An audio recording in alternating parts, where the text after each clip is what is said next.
I break into a run. I don't look back, not even as I bump into a couple of passers-by as soon as I'm out on the busy streets. Going insane, this is what it is. And if we don't do something soon, we all will be. The tremors follow me even as I get home.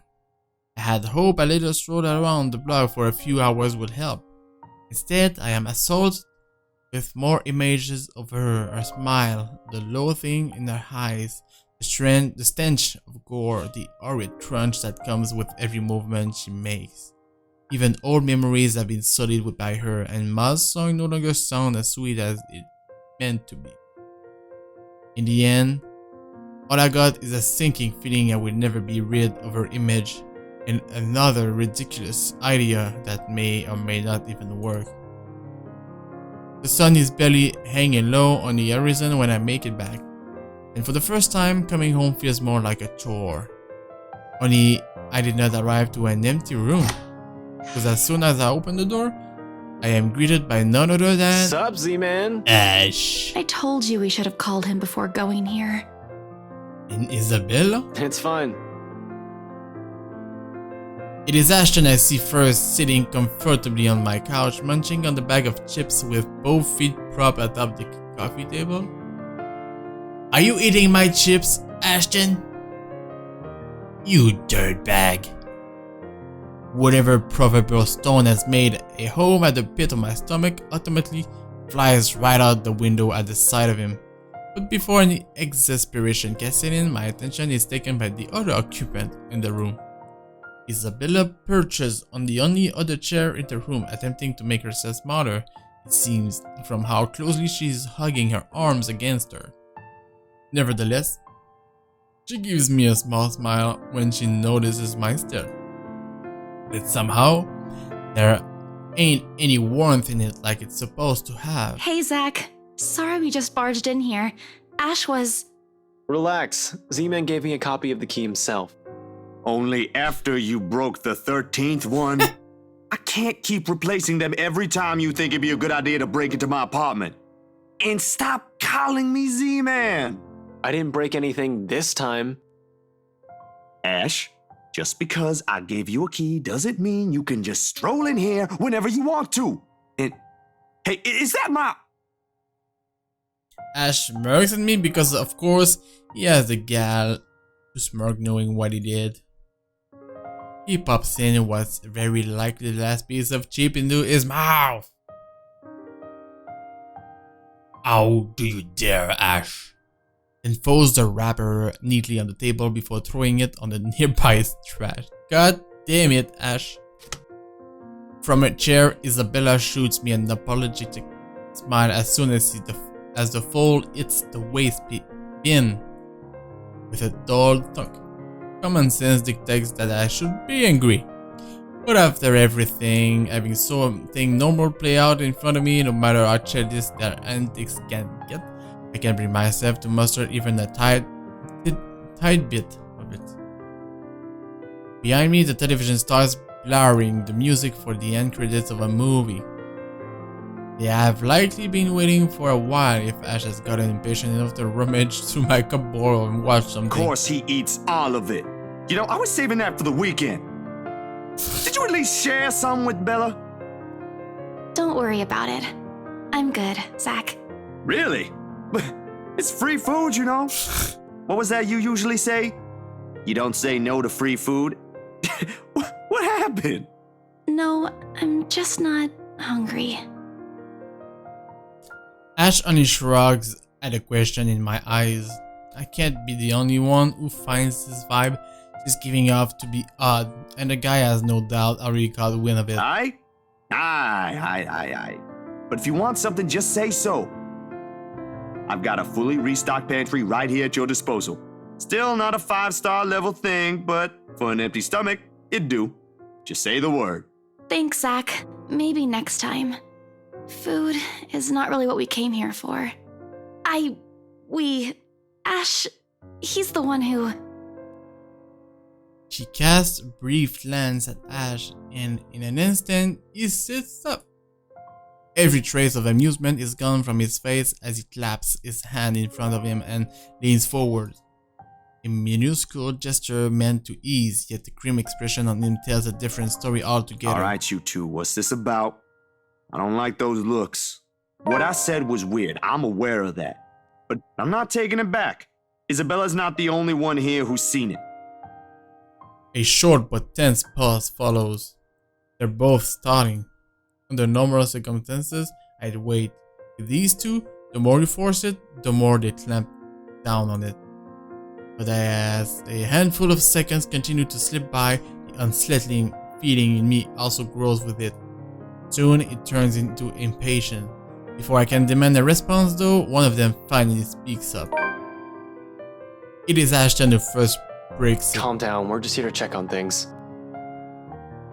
No, you're right. There really are some odd things going on here lately. How is everything with you lately, Zach? Hold on, Ash. Both of you. Did I just hear you say that? Is this why Isabella's here? Has something happened? Ah, shit! He might start to help us now. Calm down, we're just here to check on things. So, did you meet Andrew about the photos? Yes. What photographs? Said photographs has been sitting untouched since the day I dumped them in my drawer. Isabella goes very still when I hand her the small stack. To her credit, she does not flinch like I'm expecting her to and flips through each of it in silence. But while her eyes remain strangely calm, her hands have gone rigid and her mouth has set into a thin line. She, out of all people, understands what this means. And inside, she should have been the one I approached before Ash. What did Andrew say about them? It could be one, but there's no guarantee it's a supernatural thing. It doesn't always happen. So, that's a dead end right there. Now that I think about it, bothering that guy for this feels pretty silly now. But with the dreams lately... That's all? Did he say anything about the damn letter at all? Oh crap. Did you ask him even? We did not ask him. I paused, glancing at him skeptically. I don't know where this sudden curiosity is coming from. But if Ashton, calm, cool, collected, always logical Ashton, takes interest in this, something of someone must have fucked shit up somewhere. I'm sure he got a dream from the girl, I'm pretty sure. But the world is ending. Seconds pass. Apocalypse. I'm expecting to go along with it doesn't arrive, however. Yeah, that's really everything. The letter kind of slipped my mind. The photos were more important at that time. There was some stuff about the local horror stories, though. Talked about the curses, and he was really fascinated with the story about a wraith asking for a sacrifice to move on. Kinda nasty if you ask me, but it does make sense if you simply go along with it. I'm not sure how this will help in the grand scheme of things. Why are you asking about this anyway? Rose's death isn't just a coincidence, Zach. It may have something to do with... I may have... Wait, stop right there for a sec, Bella. I thought you ain't buying this stuff, Ash. Just the other day, you said the exact same thing. I still don't, but even Rebecca, out of all people, claims there's something. Oh. So Rebecca has got dreams now. Whatever this is, Or someone has nightmares. got to look into it. Everything about this screams shady. Are you sure you even have the time? Ain't you busy with your current case? I got taken off that one. You didn't say you were taken off your case. I just got the news this morning. Apparently the higher-ups think I'm doing a horrendous job at it. Oh, that sucks. It doesn't matter though. If these two cases are connected like I initially thought, then regardless, I'm on the right track. Are you sure we should even be doing this? Doing what exactly? Are they gonna break into the house? There's some place we'll visit after this. I knew it. Too vague for comfort, Ash. And please don't tell me you're bringing her with you. His affirmation comes in the form of stare, but that alone says all I need to know. What I pointed out gives him a pause though, and his voice is thick with hesitation when he addresses Isabella. You know what? Zach's right, Isabella. You don't have to come with me. It's not myself I'm worried about. It's you. I'll just do this myself, if it'll get you into more trouble with your superiors. At least I can make up an excuse why I need to be there. Don't be ridiculous. You're not walking in there without me. Besides, I think it's a little too late to back out now. Have you two seen the news this morning? I haven't, actually. The news? Mama called, and I was busy. The change in the air around her, while small, cannot have gone unnoticed, and it takes every willpower not to ask. Probably the only thing reigning in my curiosity is the fact that Ash himself have not brought it up either. No problem. It should be in the afternoon news as well.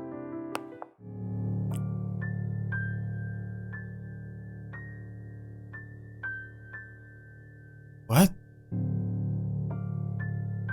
Another victim of the Handsome Butcher?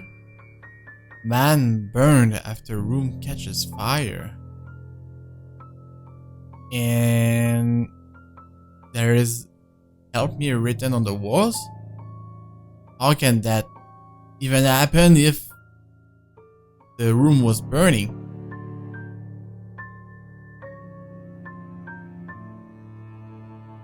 That's very strange anyway. He grabs the remote and cycles through numerous channels until he gets to a news report about another guy who has been found dead in the early hours of the morning today. Burned alive this time. Oddly, no fire has spread and whatever damage has been concentrated within the place. Body was found.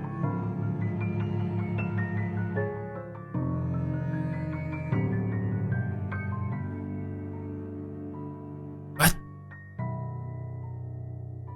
The room itself, however, has been completely vandalized.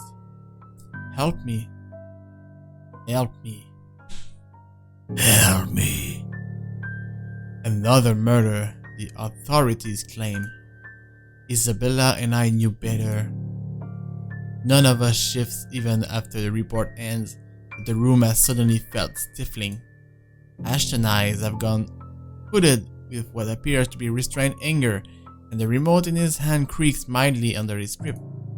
The stone is back in my stomach, a tiny little thing gripping at my insides, roaring with every passing second as dread sinks in. In the thick of it, Isabella's voice is the one that breaks the hush. A small, weak thing on its own that wavers unevenly between words, but every syllable heavy with meaning. This is because of that thing, isn't it? I did this somehow. When it fades, all that's left in the air is her doubt and fear, while all we can do is to cope. Is there something I can say to make her feel better? I mean, why is this even a choice if we... Yeah, we can still fix this. It ain't too late. We could still fix this. There's 3 of us here. 4 if you count Rebecca. No, she's staying away from this. She lifts her gaze at me, eyes steady and shoulders squared as she holds it against the baffled look I give her. Although in the next second, it immediately softens and it takes me by surprise nevertheless. In those brief moments, it's like I face a different person. I don't want to involve her in this any more than I already have. Both of you as well. I already said it. That's completely out of the question. Stop asking. Still in all, that's 2 extra heads who can do the thinking. Between us 3, I'm sure we'll figure something out pretty soon. Don't make this whole thing sound like it's a piece of cake to deal with. It ain't. But better than sitting around, yeah? Plan is still a plan. You're going to shoot yourself in the foot one day with that kind of thinking. We don't even know who's doing this. The last 2 murders might just be similar incidents done by 2 different suspects. Hasn't stopped you from going after them before. Remember that time when you... Okay, stop right there. There will be no retelling of that incident today, Z-Man. Or ever. Keep calling me Z-Man and maybe I will. Ah, shit. Shots fired. Though muffled by her hands, it rings light and easy against the thick tension in the room. Still a far cry from the usual cheer she carries, but brings a welcome